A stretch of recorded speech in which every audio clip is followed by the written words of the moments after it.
ध्यान से सुनिए। सुख दुखे समे कृत्वा लाभा लाभो जया जयो ततो युद्धाय युजस्व नैवं पापम अव्याप्स्यसि। अब इसका मतलब समझिए।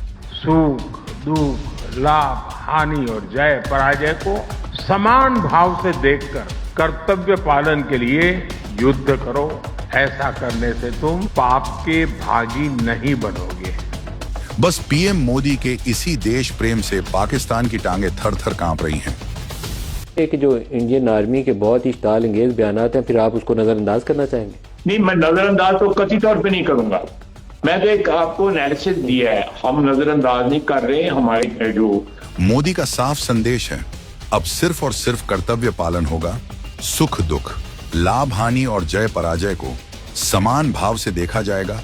क्या पीएम मोदी ने ऐसा सिर्फ अपने दिल की भावना को बयां करने के लिए कहा, या इसके पीछे कोई साफ संदेश छिपा है कि अब युद्ध होगा और निर्णायक युद्ध होगा? कर्तव्य पालन के लिए युद्ध करो।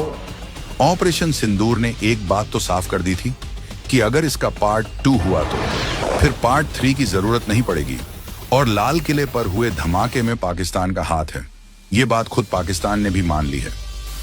कि मैंने ये कहा कश्मीर हाउस में बैठ के कि अगर नहीं बाज आओगे बलूचिस्तान को ब्लीड करने से तो लाल किले से लेकर कश्मीर के जंगलों तक तुम्हें घुस के मारेंगे। और अल्लाह के फजल करम से इस गुनाहगार के लफ्जों की अल्लाह पाक ने हुर्मत रखी।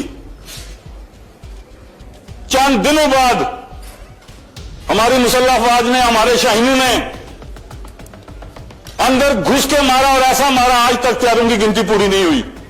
तो अब एक बात तो तय है कि पाकिस्तान को सबक तो सिखाया ही जाएगा, और ऐसा सबक सिखाया जाएगा कि अब उसकी हिमाकत नहीं होगी। वैसे मोदी का यह संदेश केवल पाकिस्तान के लिए नहीं है, भारत के हर दुश्मन के लिए है।